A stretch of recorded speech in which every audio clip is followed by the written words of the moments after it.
Coming up, a disaster derby for the Scarlets, a season slipping away, but what can we do to fix it? Hugh and Hattie are here to break it all down and maybe even come up with some solutions. Will it be a happy new year? Stick around to find out, and welcome back to the Scrum of the Year.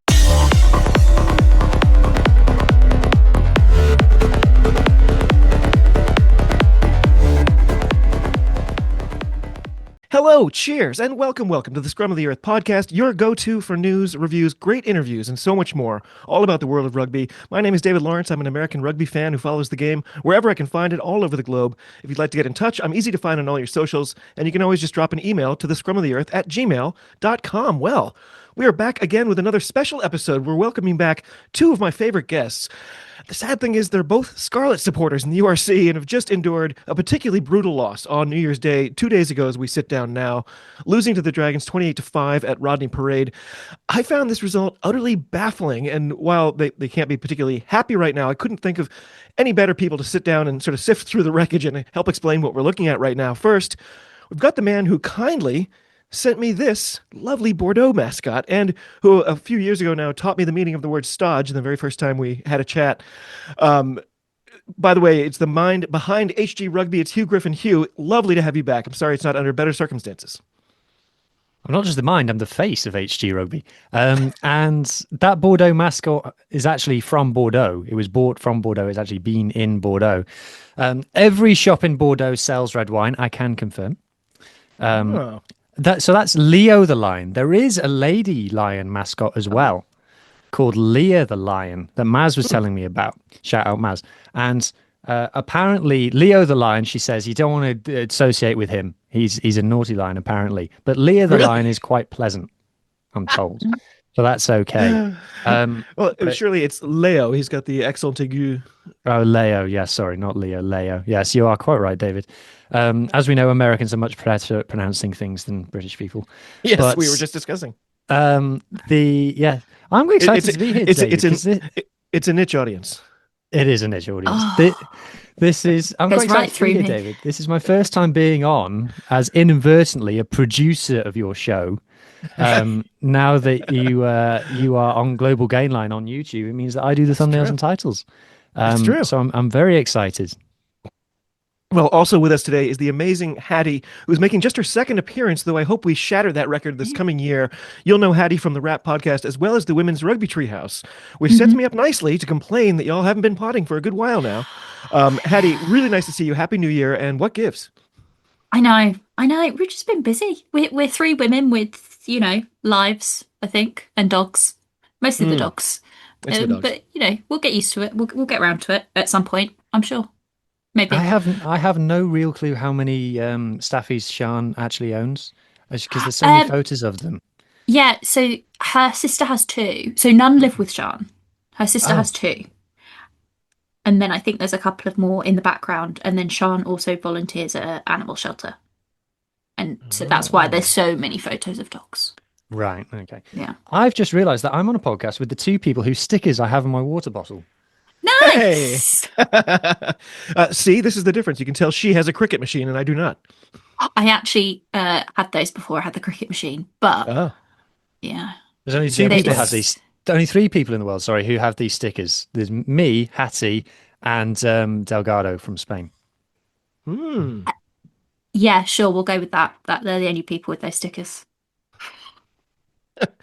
Well, I really appreciate you both coming on, knowing it could be potentially painful. My goal is to come up with some positives we can point to, as well as to perhaps, maybe find some practical solutions that might get us out of this dark place. We're doing 3 segments. I'm calling them the futility, the fix, and the future. Hope you're ready to come along. You both good to go? No. No, not really. We'll see. So part 1, the futility. As I said at the top, on the first day of this new year, we had our traditional Welsh derbies. This time, the Scarlets got roundly beaten by the lowly Dragons 28-5. For the Scarlets, this was their lowest score against the Dragons in over 20 years. The last time they were kept to 5 or fewer by the Dragons was in September of 2004. And larger picture, the Scarlets haven't been held to 5 points or fewer in any URC match since a 13-5 loss to Leinster last spring. The Scarlets losing by 23 points ties the Dragons' biggest ever derby winning margin set in 2004 against Cardiff. In the New Year's fixture this year, the Scarlets in discipline was at a record high. They got a yellow card and a 20-minute red card. It was a bit of a horror show, even for the neutrals. Hugh, This must have been a terrible way to start a new year for you. What went wrong? When did you realize the wheels were completely coming off? And, what was the low point for you on a very frustrating day? You know, David, when you've had the low point of losing to the Ospreys 5 days earlier, losing to the Dragons isn't so bad. Oh, Losing to the Ospreys is the worst thing imaginable, because not only does your team lose, but a bunch of awful people are happy. But the in the first half, we had so much ball and so much territory, and we did not look like we were like the try that we did score came from a driving ball that we essentially dropped, and then Ellis Me picked it up and stepped someone and went over.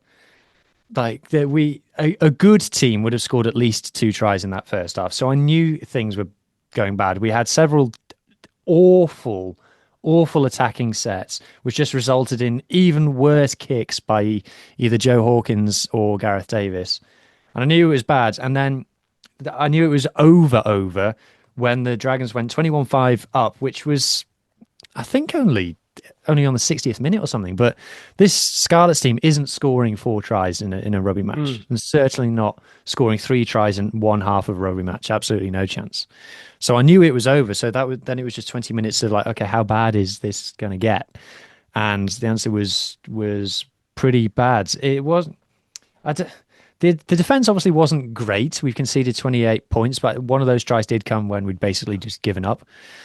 It's the attack that was the really upsetting and worrying thing of a completely dreadful and terrible attacking performance with no shape, no plan, no inventiveness, no deception, no skill. That it's one of those where it's not just the loss, it's the manner of the loss, and it's just not acceptable. The Scarlets, I always say this, the Scarlets are a team and a fan base with expectations and standards, not just of the results, but also of how we play rugby. And the team did not meet standards on either front on New Year's Day. Hattie, you were watching this game as well. Like we said, this kind of beating hasn't happened in 20 years.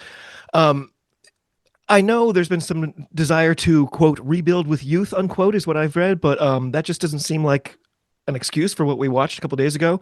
The stats show the Scarlets are scoring less, conceding more, and picking up more cards than almost any other era in the club's history. Tom Shanklin recently said that there was a, quote, total lack of ambition from the get-go, and he said, that's not the Scarlets' way, unquote. Is the Scarlets' way of attacking rugby actually dead, or are we just watching like a slow-motion identity crisis? I said this on the radio and I got absolutely hammered for it by some lovely, lovely people from a certain fan base. But it is true that if any club in Wales has an injury in a certain position, the wheels fall off. And in the case of the Scarlets, we've had a couple of injuries throughout the season. Sam Costello has kind of had these recurring injuries and the wheels fall off. Unfortunately for Sam Costello, he shouldn't be a senior player at the age he is. He should have a more senior 10 above him. In the current Wales setup, I'm assuming it would be somebody who'd be like a player coach kind of situation. I don't know. He deserves to have somebody above him. The rest of the backs deserve to have somebody above him. We're starting to see that a little bit in the forward, like Jake Ball's come in, adding something, but there's really not that much below him either. And it just feels like how can you have rebuild with youth when there's nobody above them to kind of guide them? So you're basically asking a bunch of like 22 to 25-year-olds who have not come through the best setup in any situation, whether you're looking at national setups or the actual team itself, to kind of guide the likes of Carwyn Leggett-Jones coming through, who is he's not a literal child anymore, but he was about 3 weeks ago. How is it fair to have somebody like him come into the URC and play against some of the best teams? It's absolutely bonkers. So you can say you're rebuilding with youth, but even your senior players, in theory, would be junior players in most teams. It's just ridiculous. And in terms of is the Scarlets way dead? Well, how are they going to learn it when they're like 12 years old? And they're like they don't have the experience, so how are they? Their It's parents just on their knee can tell them about it. yeah, and like even when you say like, oh, the last time that we were beaten this badly by the Dragons, September 2004, pretty sure that the Celtic Warriors were still alive then. So that's how long ago it was. Not by September. They'd gone. No, but They'd oh, gone by they'd gone by like But we June. were reigning Celtic League champions in September 2004. We Oh, did not nice. retain the title, but we were reigning champions. Yeah, the Celtic Warriors were just dead. Yes, Yeah, it's how bad it Acqu- is. who were Half also our based in team weren't Bridgend. even alive. Yeah. Yeah. Hattie, the contrast between the 2017 championship team and today is pretty stark. Mm. Does that point to failures within, the organization itself? In 2017, the Scarlets were scoring 28 points per match, giving away just 18 and a half, and today they're averaging just 16.7 and are coughing up 24.6. These numbers include that beating of Glasgow 23-0 at the end of November. I always think stats in rugby can be misleading, but in this case, they seem to tell a true story, right?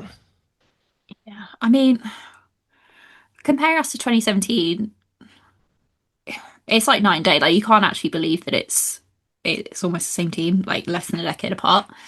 Um, and in terms of the stats this season, I just feel like we've been so up and like we've had like that win was just blew my mind. I didn't quite believe it, and I thought, oh, maybe we've turned a corner now. And then again, like two, three injuries, and the wheels fall off again. Like I'm sure, I think the other day somebody said like, oh, we're not the sum of our parts. And it's true. If you had every single one of our starting 15 on the pitch at once, it would have been a completely different game. But we cannot put out a starting 15, and you can't be a rugby team and say like if we have our starting 15 out every single week and plan for that because that's never going to happen. Mm. You've got to make sure that you have depth, and we have no depth. We have depth in like one or two positions, but is it actually quality depth or is it just bodies? And it does feel like bodies rather than actual options, if that makes any sense. Yeah, yeah. Hugh, I know you're not impressed with my stats just now, but I feel pretty sure you've got more sad data under your belt. What's a number when you comb through the enumerative breakdown of these 8 games in the URC? What sort of jumps off the page and triggers your panic button? Well, just quickly, I've just had a quick look at my co-host on the Scarlets pod, Big M's spreadsheeting, and I can confirm that 2 of the Scarlets 23 were not born when we won the Celtic League in 2004. But Wow. um, the stat that sticks out to me now, this is off Opta's Club Rugby Analyst website, which was only updated last on the 23rd of December, but I'm going to assume it's probably still true, having watched us. That the Scarlets are the only team in either the URC, the Premiership, or the top 14. We are the only team that has a less than 50% gain line success rate at 47%. That's Wow. really, really, really, really bad. And when you consider that our attacking strategy at the moment is just pick and goes, that's all we have is pick and goes, which is mind blowing because last season we had more than that. So Right. we've apparently just gotten rid of our like we've just gotten rid of any attacking plan that we had. We're also the third most likely team to be double tackled out of those 3 leagues. We are the most likely team in the URC What to be double tackled, which what means does what does that that tell you? it means that we basically have one attacker running at 2 defenders every time, and that's because of the pick and go thing. We have someone like Henry Thomas. I think Henry Thomas is, if I go on players, the See, most I, likely I player in the instantly world thought to that be would be a double good tackled. stat. Like, wow, every one of your players takes 2 guys to bring down. Yeah, so Henry Thomas is 89% likely to hit 2 tacklers. Max Douglas is 87% likely to hit 2 tacklers. And yes, you would say that in some cases that is a good stat, and I think that Opta include it with the intent of it being a good stat. But by contrast, the team that is least likely to be double tackled is Union Bordeaux Begler, Aha. only 44%. And if you talk about a team that kind of the Scarlets way aspires to be like, it's probably a bit like UBB about a bit like how they play is what you would say the Scarlets way is similar to. So why we're playing this, I have no idea why we are playing in the way that we are with this pick and go strategy. It makes no sense to me. And that's kind of the stat that stands out most to me. The penalties, it's kind of one that gets brought up a lot, and that's been a problem under Dwayne Peel a lot. And I've asked a professional coach about this, and he says that, if the whole team is just giving away penalties all of the time, then that is on the coaches. And apparently, I've been told that they are hammering discipline. Whatever they're doing, whatever they're hammering isn't working. They're using some kind of rubber mallets to hammer it instead of a anvil or whatever it needs to be. So it's not working, and it's on the coach. It doesn't matter who the players are. It doesn't matter who the opposition is. Now, I will say that I think it's gotten into referees' heads at this point, especially in the URC, where they go, "Oh, it's the Scarlets. Blow the whistle. Hey, there's Tame Plumtree over there. I'm going to blow my whistle just because I can see him." And there were some calls against the Dragons, which were particularly bad. They didn't change the outcome, but there were some crazy penalties given against us. But it's kind of our own fault that we've gotten into that situation. So that kind of really sucks, and I'm really fed up of that at this point now. But it's really the attack that I just can't get my head around what we're trying to do, or why we've gone with this strategy, or why we've abandoned strategies that were working.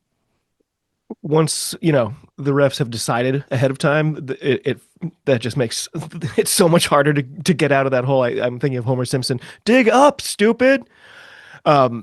Hugh, from here to the end of February, you've got 3 fixtures. You're home for a shockingly surging Ulster team, followed by trips to Benetton and Edinburgh. If you win all 3 of those matches, though, you're probably feeling like you're right back in this thing, right?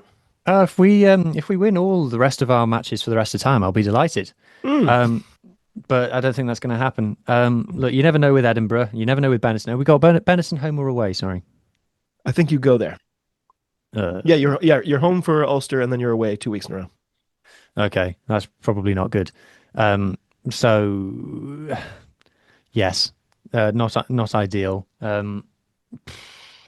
Well, Hattie, what about you? Those 3 games, do you think you can go 3-0? Like, Ulster looked like the toughest opponent out of the 3, but you get them at home. What do you see happening between now and March? It's at a point where if we randomly won another game like we did the game against Glasgow, where miraculously we do something incredible, then I'm like, oh, thriving, love that for us. However, it would be such a fluke, and it would be a fluke. Like, there is no other way to describe it, because, as you said, our attack is essentially non-existent. And when he brings up, like, with the most likely team to be double tackled, it's because our attack is so obvious. Like, we only have one plan. So it's like, well, we're not giving the opposition any options. They know what we're going to do. It's part of their defence strategy when they're against us. It's just a double tackle, because then it stops our players like Sam Lousy, who love an offload. It stops him from doing that. Like, it's just, we have no plan of attack. Our defence is shockingly bad. And the thing is, we're making the same mistakes every week, and every week they get worse. I think it's one of the only teams I've ever watched where players are actively getting worse week on week instead of any improvement. Wow. You're watching players who maybe made a mistake one week, and then the next week they're doing the same thing twice over. Like, it's like, well, what is going on in the training sessions between this game and that game that this is happening? Because I don't understand it. All I can see from my point of view, it's like watching a team implode, and you think there has to be something going on behind the scenes, because it doesn't make any sense otherwise, to me at least. I love Sam Lousy. Incredible player. How are we feeling about him right now? Is he past his sell-by date, though? Like, He was supposed to play his 100th game for us against the Dragons, but he pulled out in the warm-up. I don't think he's past it. I don't think he's he's our only Tongan at the moment, which is upsetting. Normally we like to have a fair few Tongans, but he's the only one. When he's on, he's fantastic. He just needs to not be the guy doing everything. He's not being given the platform to succeed, I think, is the he's having to do the nuts and bolts instead of doing all the fun stuff. And we want him to be able to do the fun stuff. Well, I want to get past this part. That was part one, the futility. Things look pretty damn dark at the moment, but let's see if we can point the nose of this ship upwards a little bit. Part two is called The Fix. It gives us a chance to solve this conundrum before all hope is lost. After the calamitous result on Thursday, head coach Dwayne Peel was remarkably blunt. He didn't hide behind the youth development shield, saying, quote, "There are no excuses for that level of performance. We've fallen off in the last 2 weeks. We had enough on the field to produce some good stuff, and we didn't do it. It's a massive game for us now against Poe to stop the rot," unquote. Ooh, using the word rot. On Scrum 5 recently, the panel and match reporters have claimed that discipline is the heart of the issues the Scarlets face right now. They've said it's no longer just unlucky, it's a trend. The Scarlets have become the most carded team in the URC. Last season, the Scarlets were the most penalized team in the URC with 18 yellow cards. Fans had hoped this was a sort of a No quote, red teething, cards, though. Last season, no red cards. squeaky clean. But of course, in 2026, the trend has worsened into a discipline epidemic that is making winning really, really difficult. Hattie, we've already kind of touched on it. Is this a coaching issue? How does the team come apart like this? What can or did lead to this level of sort of breakdown of discipline? So I think if you listen to the media, they will pinpoint certainly Tame Plumtree. They will highlight other players and say like this is it's individual problems. It's their fault. I don't think it is. I think he's right. It is a coaching issue because if you look, even if Tame Plumtree's not inside, our back row are still conceding penalty after penalty after penalty. Our second rows are conceding penalties. They're conceding yellow cards. We're having issues in the line out penalty wise. We're having issues with breakdown penalty wise. We're conceding these penalties because we're not a team and we're frustrated. When teams are frustrated, they tend to concede more penalties. And so it's just this, it's just on top. And because we've gained this reputation, which somewhat fairly, to be fair, it's now just escalating. And it is really irritating as a fan when you're listening to commentary and you have the comms team saying things like, oh, well, Tame Plumtree's going to have to watch out for getting a card tonight and things like that. Like, those comments are not helpful. And even if, referees know, oh, well, it's the Scarlets tonight, like, they do their homework. They know that we can see penalties. Even if they go in and think, okay, I'm going to ref fairly, that's still in the back of your mind, I think. And so, yeah, it's a coaching issue to me. And I think it really proves that our actual players are frustrated, but also that the coaching isn't up to scratch, that they're not working on this as an issue. Well, Hugh, are these pundits right? Like, if you could wave a wand and fix the discipline issue, does everything else start to get better? It sounds like they need to find an attack too. Well, I think the discipline, as Hattie said, I think the discipline is a symptom, not the disease. And I don't think the players are happy. I don't think that they are bought into the game plan, and I don't think that they're enjoying playing for the Scarlets at the moment. And I think that penalties is a symptom of that. I think there are some players who are taking responsibility and trying to make stuff happen. And this is something that I've got to be in my bonnet about anyway, is that in Wales, I think a lot of fans, particularly like casual fans and a lot of the casual pundits that we are subjected to as well, would rather a player did nothing and therefore did nothing wrong rather than tried to do something to affect the game and it maybe didn't work out. I think there's a lot of players in Wales who fall into the former category who they do nothing and they get praised for not doing anything wrong when they didn't do anything good either. I think the Scarlets, there are players who go, no, I'm going to try and change the game now.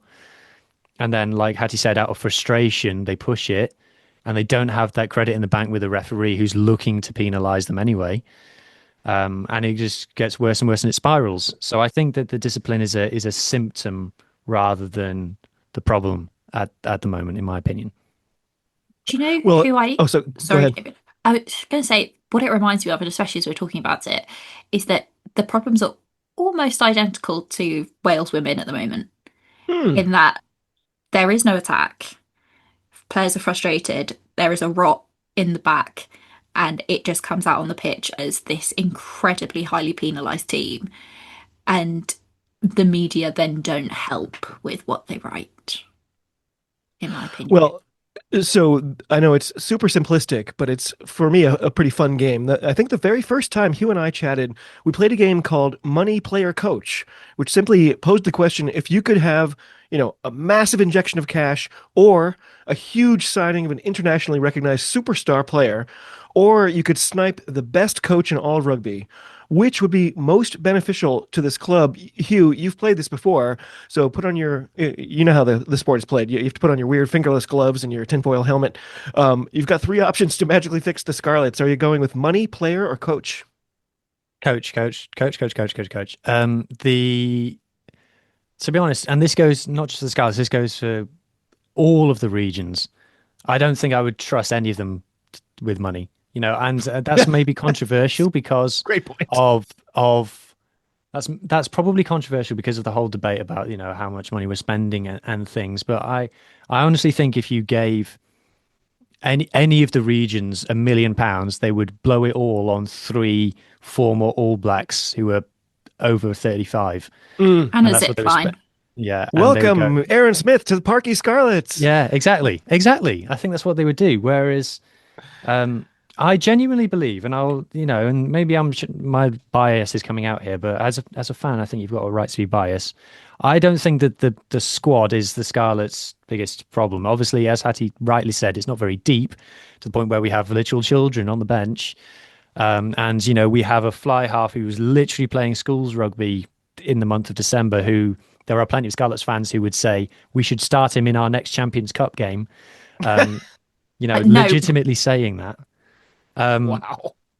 the So obviously, more good players would be fine. But I genuinely don't. I genuinely believe, and I'm happy to argue, and I'm happy to accept accusations of bias because it's probably true, that our best 15, 23, 25 players is good, talented players who deserve, who are probably in and around test level, in my Mm. opinion.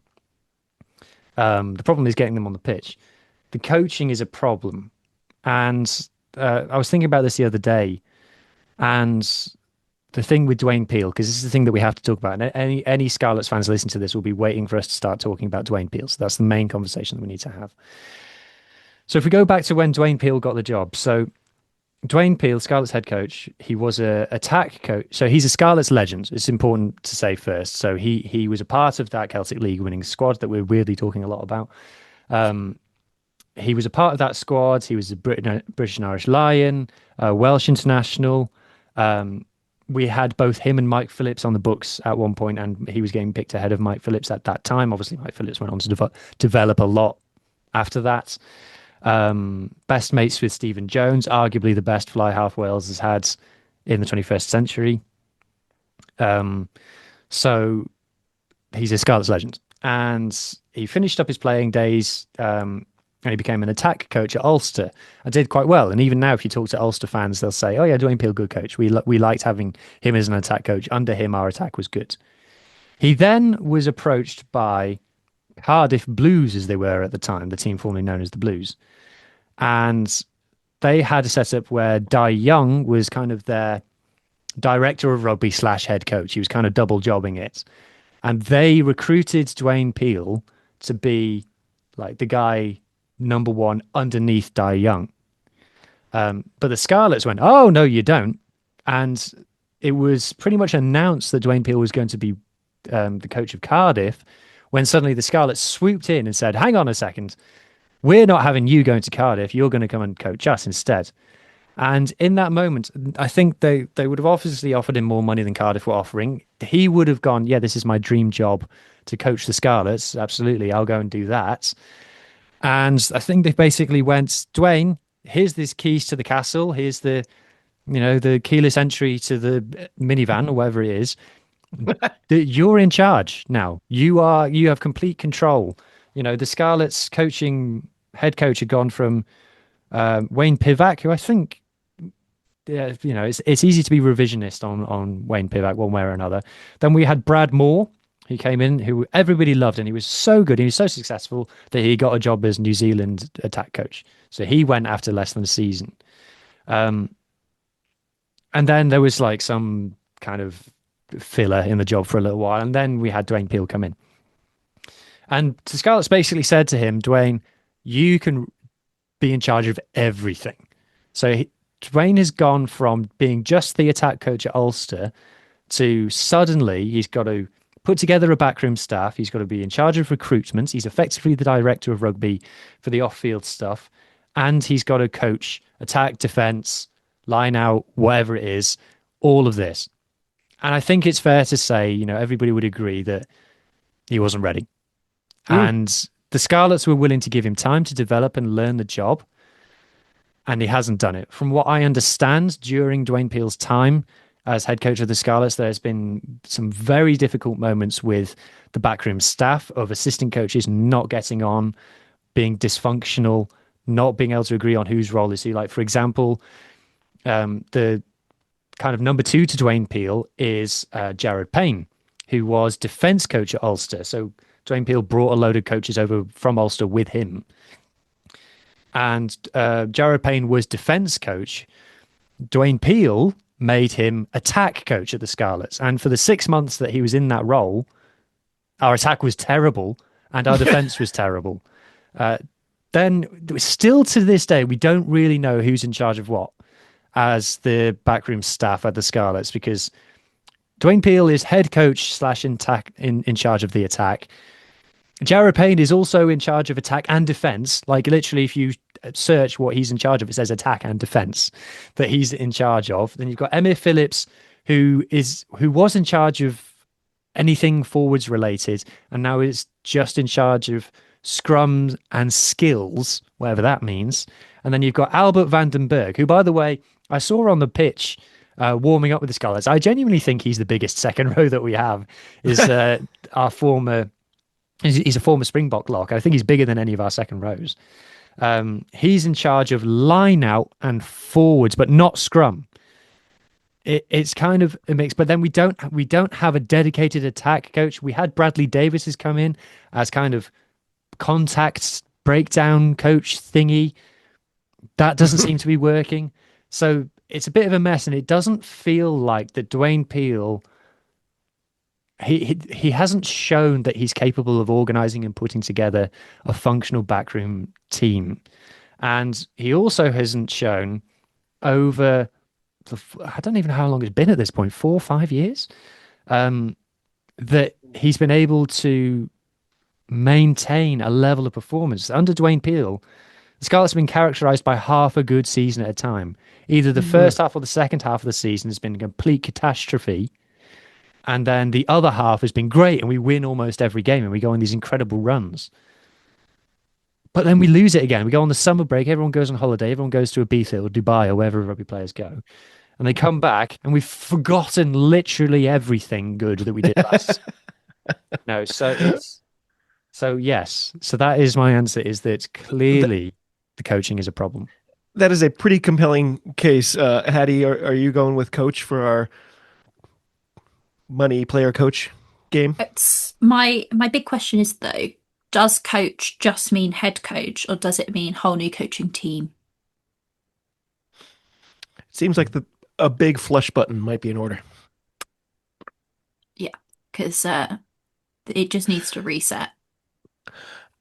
Little quick side note here for the listeners. The Scrum of the Earth is now part of the Global Gainline Network, and we're growing every single week. If you haven't already, please be sure to like and subscribe. If you could tell a friend or two about us, that would be magic. We're closing in on 1,400 subscribers on YouTube, and our network covers all the rugby, be it the women's game, USA Rugby, Irish Rugby, South African Rugby. We've seriously got it all. Do yourself a favor, check it out, and help us spread the word. We are always eternally grateful.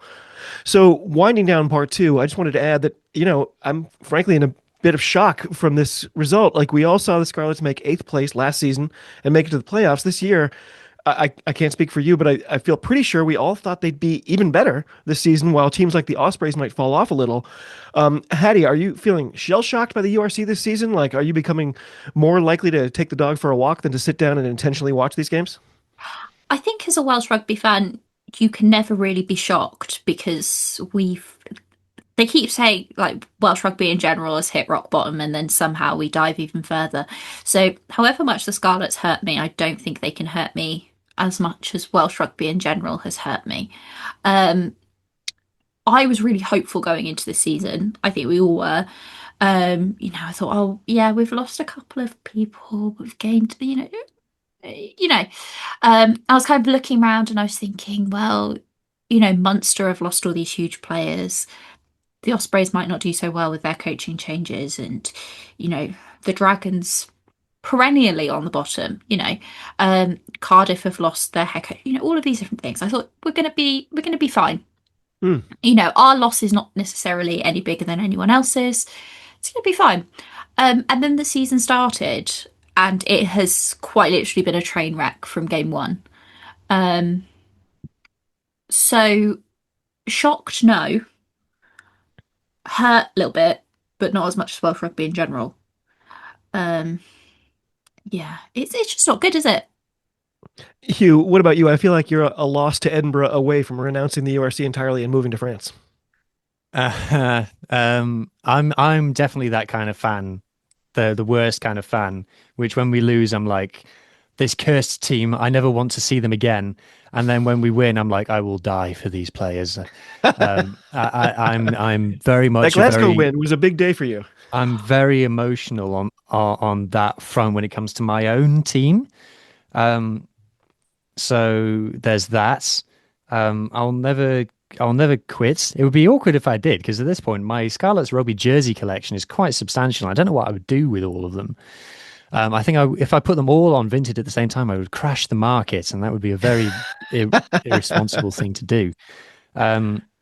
So, as you can tell by my HK rugby jersey, I went on a little bit of a tip on eBay, just getting shirt after shirt after shirt.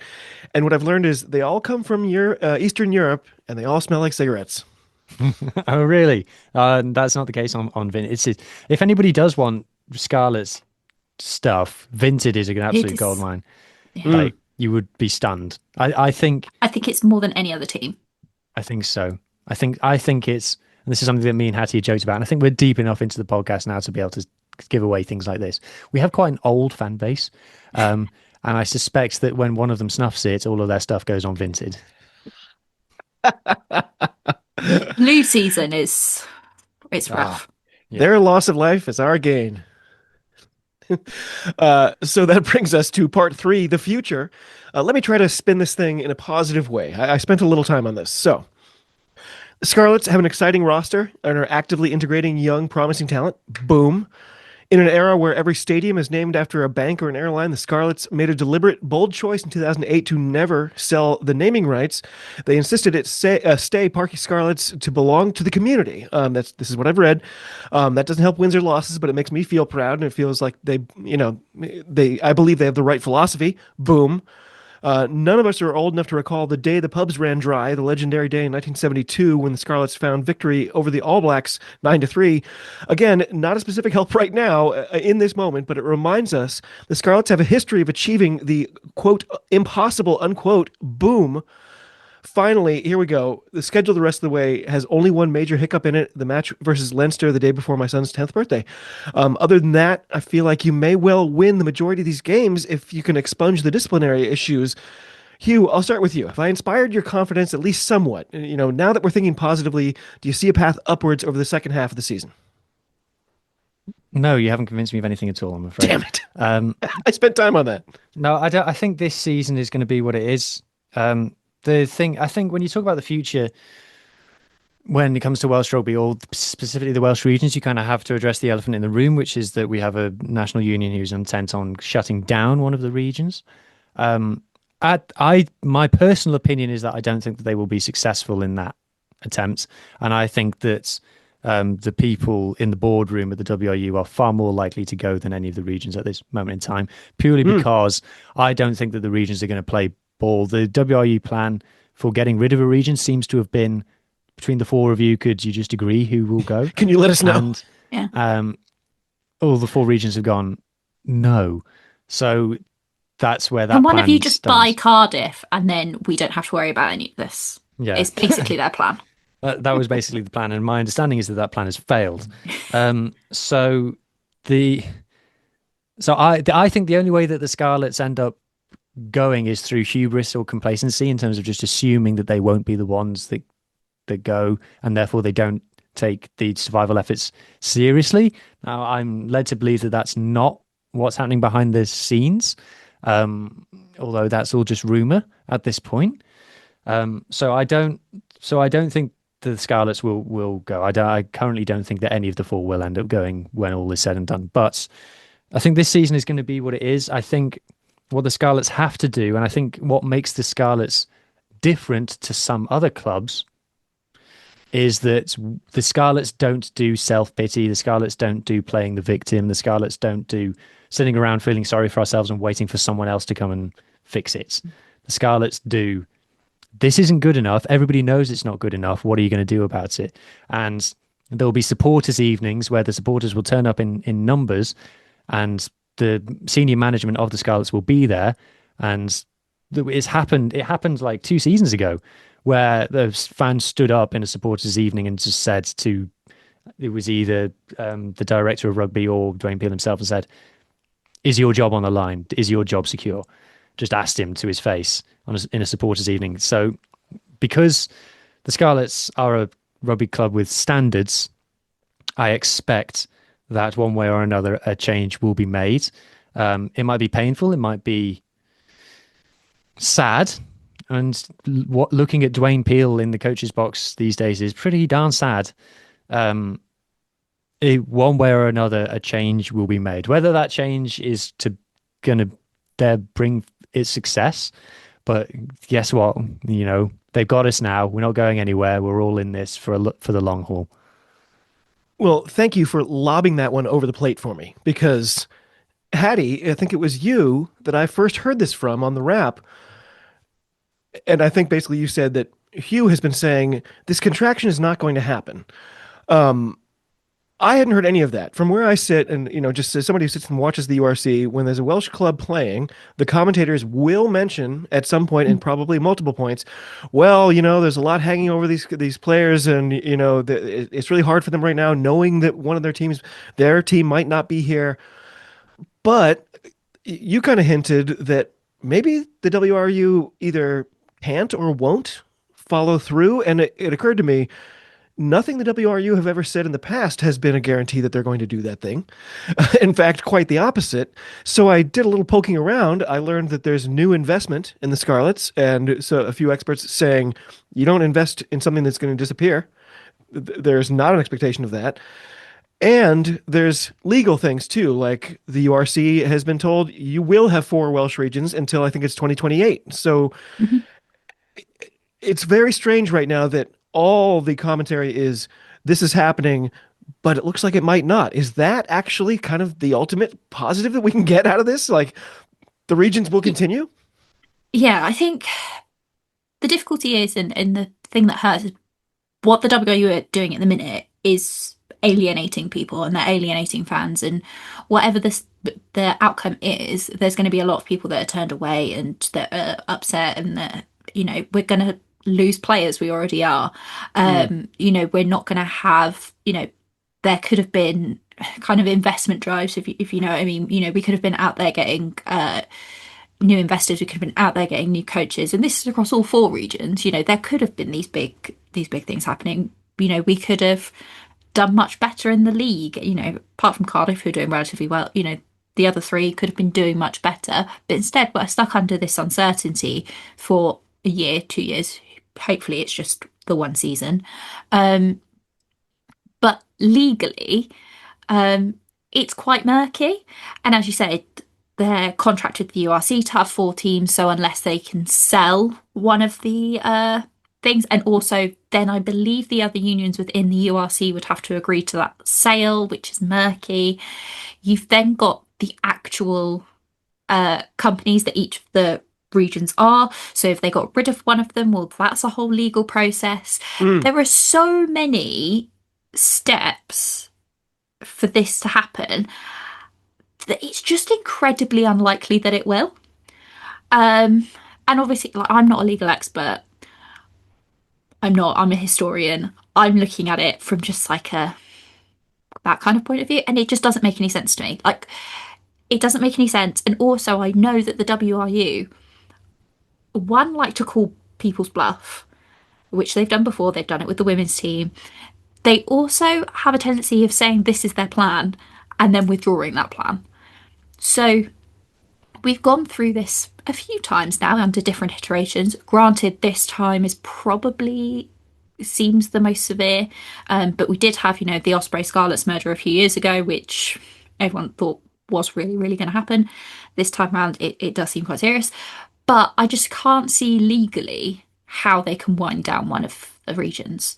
And if so, if they do wind down a region, what happens to it? Does it just mean that there's no senior men's team? Or does it mean that the whole thing goes? There's so many unanswered questions that I don't think anybody at the WRU has actually thought about it from more than just this pro team in the URC, but they're only thinking about it from their own point of view, in the same way that this might be controversial, but when you have the people that are the Anglo-Welsh advocates, they always say we should have teams join the Prem. And they look at it just from a Welsh perspective, and they never think whether or not the English or the Prem would actually want us. And it feels like that's what the WRU are doing with our own teams in the URC, which is like that the URC and the other 4 unions will just agree to it. There's so many moving parts, and none of it's been thought out. I do think that on that point, the WRU plans, you could have gotten something pretty much. The WRU love putting out a PDF that's like on one stage like got nothing in it, but also at the same stage like you look at the number of page counts, it's got 14 pages, and you're like, it should have more pages than that. But then like some of the pages are just like Images. a picture of like Alex Callender with an inspirational quote across it, and that's one of the 14.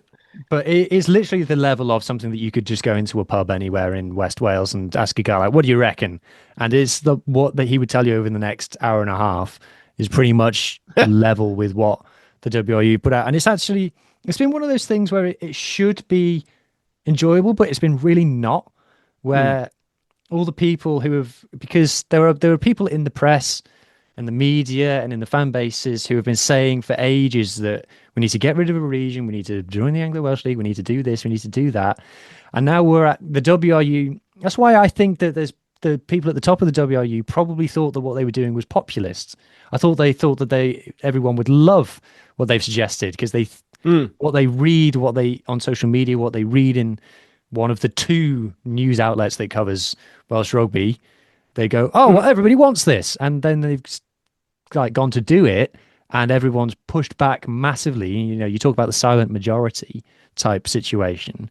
And now all of the like journalists, columnists, pundits, fans, now that they're faced with the reality of cutting a region, which a lot of them have advocated so enthusiastically for so long, now you see them all slowly start to backtrack and go, oh, hang on a minute, well, then we won't be able to do this, and then there's this like lost revenue that we won't have, and then all these players will go and they'll all go and play in England instead, and then we won't be able to do that. Well, like, we won't have this anymore, and there's a legal side to it as well. And there's like all the people who have like for ages been saying, like, whenever these discussions come up, going, no, you can't do that, it's much more complicated than that. And they've just been like shouted down. Now we're in the stage of all the like people who have been campaigning for this WRU strategy going, oh, actually, it's much more complicated than that, isn't it?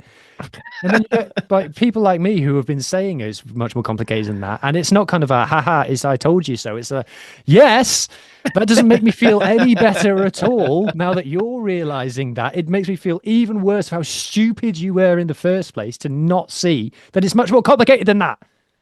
I wish they would lean into it. I wish they would do like show sped up videos of boardroom meetings where they're all like poring over a laptop and making PowerPoint slides and stuff with like the Benny Hill music playing in the background. I'd be like, okay, I'm subscribing to this. This I like. Yeah, but that is working on the assumption that they have boardroom meetings together. Well, do either of you feel confident saying the contraction is not going to happen, or are you more like, probably not? I'm on probably not at the moment. If you asked me to put my neck on the line, I'd say it won't happen. It's a weird thing that the commentators are specifically mentioning it every single game. But I think the thing to remember is that generally the media, and this is the wider media, whether this be the Six Nations or the URC or European Cup, whatever. They love Welsh misery, whether they be Welsh or not Welsh. So if they can talk about how badly Wales is doing in a certain aspect, they will. So we've just moved on from how bad the national men's team is doing and the fact that our coaching situation is bad and, we can't find a coach and whatever.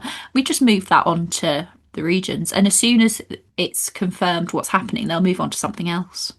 Mm. I'm sure Hattie could give us a very interesting deep dive here on the class war kind of subtext to it all, and the differences between the how England are spoken about compared to how Wales are spoken about, and how the Welsh rugby media is actually owned by English media, and Welsh rugby fans consume their rugby information via England and things like that. Really? Yeah. I've And never heard a hint of that. even arguably, when you look at the two teams that get probably called to get cut the most, which would be the Ospreys and the Dragons, the class comes into that as well. It's just very complex. I've never heard a whiff of that. This could be a whole separate pod. Like I said, my intent was to sort of build from trough to peak. I think the results have been mixed, but we have danced around the use of fresh new players. Hattie, there must be some young players for you that if we three are sitting down in a year or 2 years from now, we're going to be saying, "Ooh, wow, he's really coming along."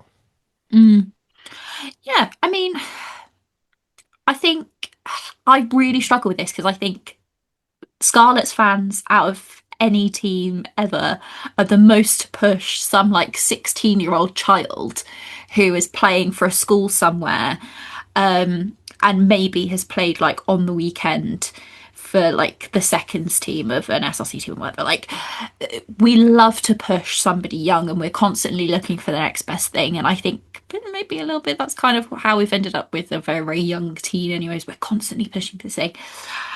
Carwyn Leggett-Jones is obviously the person that everybody wants to talk about and everybody is really excited for. I think we've still got, even in our current squad, we look at the likes of Eddie James. I think he's got like, even though he's a big player and he is a big player for the Scarlets and he's coming into the Welsh squad, he's still very, very young. And I think he really, to me, should be a young player to look out for. I don't think he's hit that height yet. He's nowhere near where he will hit. Otherwise, I mean, that to me, that's really it. Like we've got so many young players, and I just don't want to put pressure on them because there is so much pressure on them from everybody else. But You yeah, don't want to for give me, them the Prendergast treatment? no, like, and the thing is, it's like almost worse than the Prendergast treatment because the Prendergast treatment is like he is the next Jesus, and therefore we will not criticize him, and like Leinster fans will go to the ends of the earth for him. Whereas like Scarlets fans, you will do something so well, and they will back you when you're a child, and then as soon as you hit like 21 and do something a bit wrong, and there's another 16-year-old coming up behind you, you're done. You're done. There's somebody new now. We've moved on. And I don't like that. Hugh, what about you? Any young faces that you're seeing that you're thinking, if we're doing this pod 2 years from now and talking about the huge championship win in the URC for the Scarlets, who was going to be the MVP? I think Hattie's mentioned him. I think Eddie James. Every time I've watched him in person a few times now, and every time I come away thinking he's ridiculously good. He's just good at rugby. He makes rugby look easy, which when you're playing for the Scarlets is a real achievement. I think that if he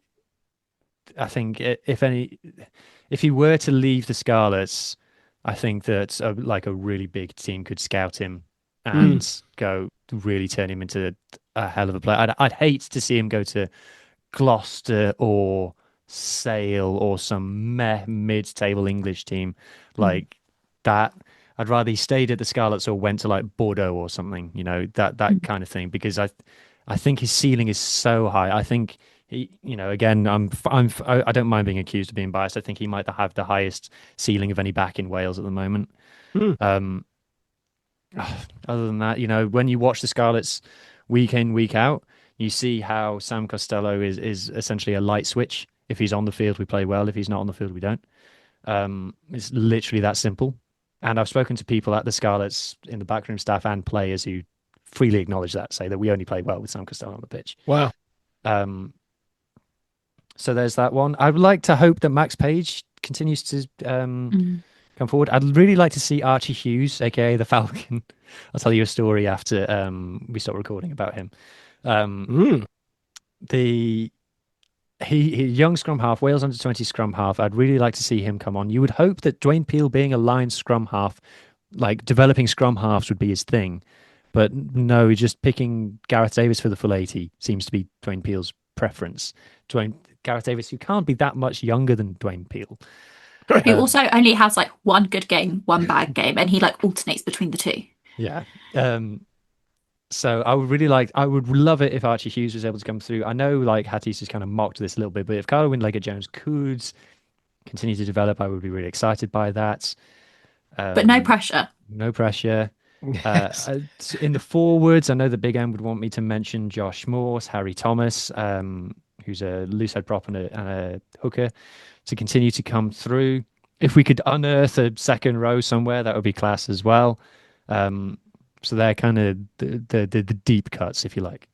So I almost skipped this. The people who have been saying, no, no, no, contraction would be a good thing. The the argument I hear all the time is if you have the talent pool we've got with four teams and then you make it three teams, it just concentrates that talent and it means all the teams have more good players. But the reality is, it's not like those players would be required to stay in Wales. They would go to England and they would go to France and they would go, who knows, to Japan, right? Like that. I'm hoping one of you can just poke a final hole in that argument. Yeah, I mean, it's the same argument that they had when we went from teams to regions and then when we went from 5 regions to 4 regions.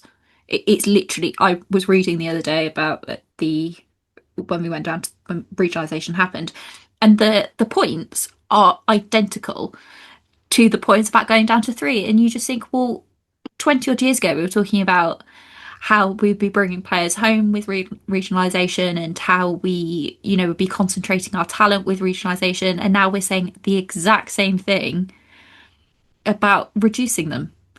Yeah, So to just me, it doesn't make any sense. exactly. And just on your point about players going abroad, David. So I worked this out the other day. So the Wales team that beat Japan in November.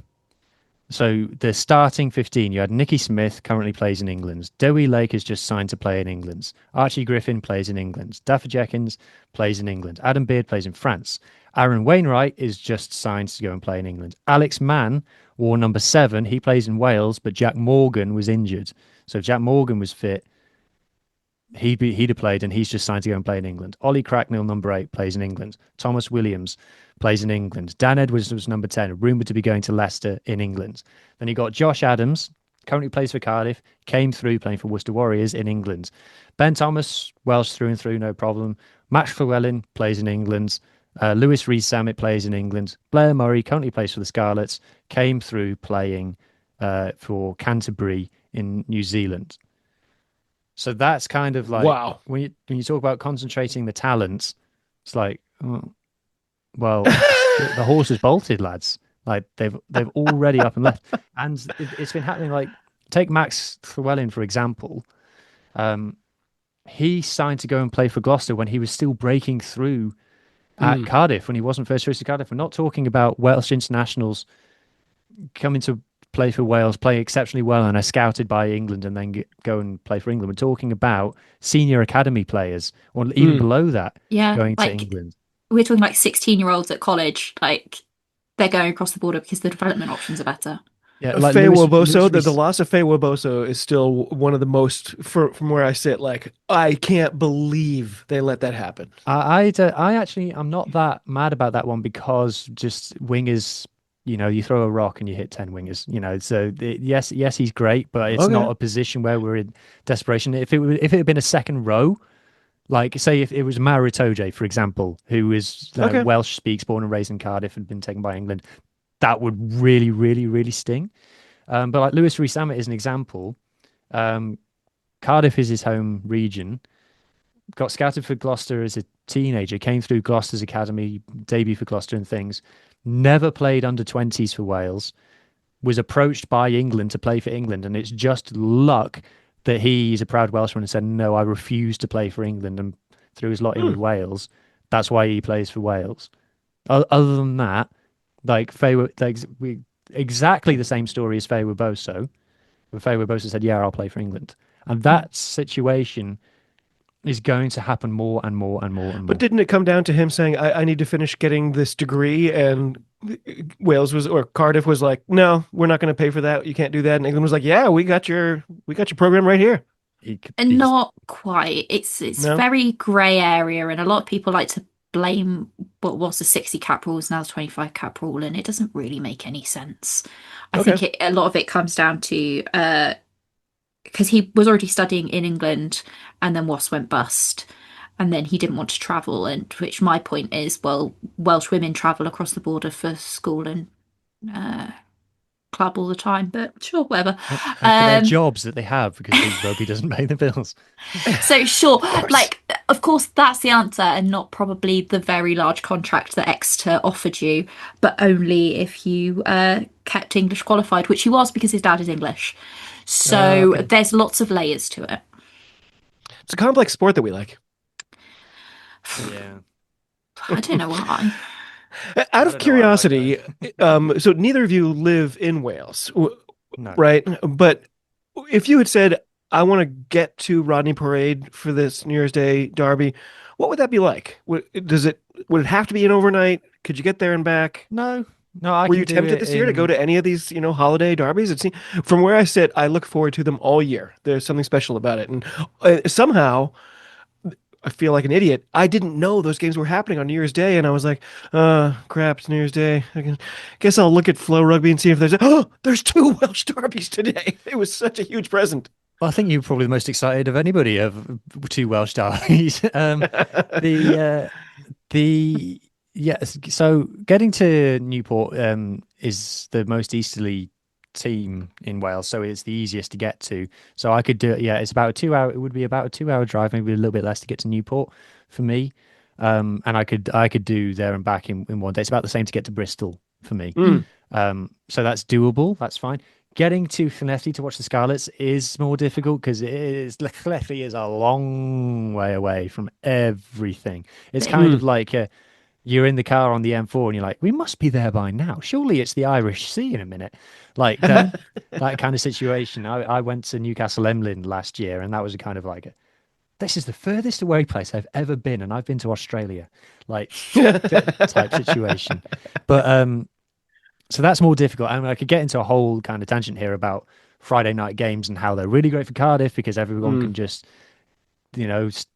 pop into the Arms Park in between bars and things because it's a high population thing. Whereas Friday night games for Llanelli, when the vast majority of the fans are having to drive to get there, which means that you can't have a drink when you're there and things, Friday night games are less good for Llanelli and things like that. So it's complicated. I don't know. Hattie, I don't know if you agree. Yeah, it's basically the same.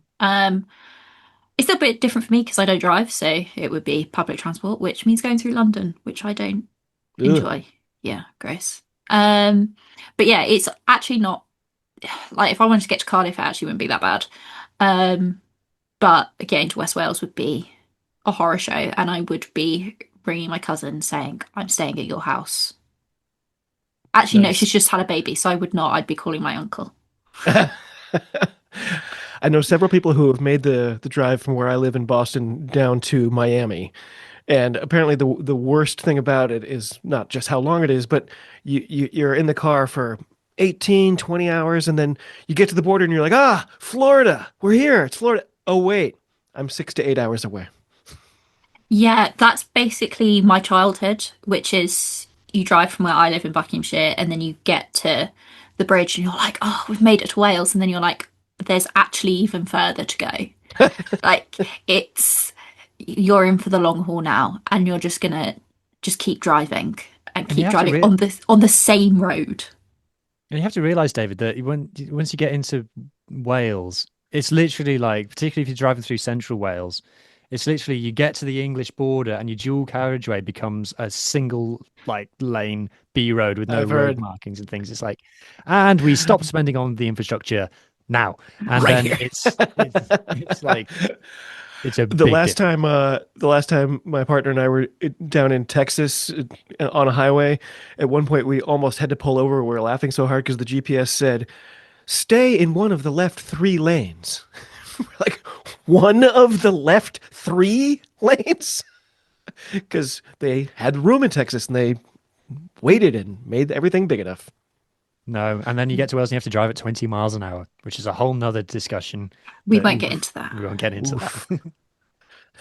But then you couldn't drive at more than 20 miles per hour before it came in anyway. Fair. Because there was always so much bloody traffic. And if there wasn't traffic, it's because there was a farm animal on the road. Hugh, Hattie, this has been great. I don't know about you, but I'm already feeling a little more positive about the Scarlets. I think that didn't work at all. But I consider it part of my job to sort of create positivity where none exists. I hope I've at least somewhat, put a drop in that pool today. Happy New Year to both of you. I count myself very lucky to be your friend. I really appreciate you taking the time when you know it's going to be a tough chat, especially since, you're probably both rehashing these things all week on other shows as well. Any final thoughts before I mercifully let you go? The Scarlets are still the best team in the world. Yeah. See? Westerer is Besterer. I almost did a whole side thing about I did as I was doing my quote research unquote. I found stuff about the Sosbans and I came up with a bunch of weird questions about it, but it'll have to maybe we'll save it for another time.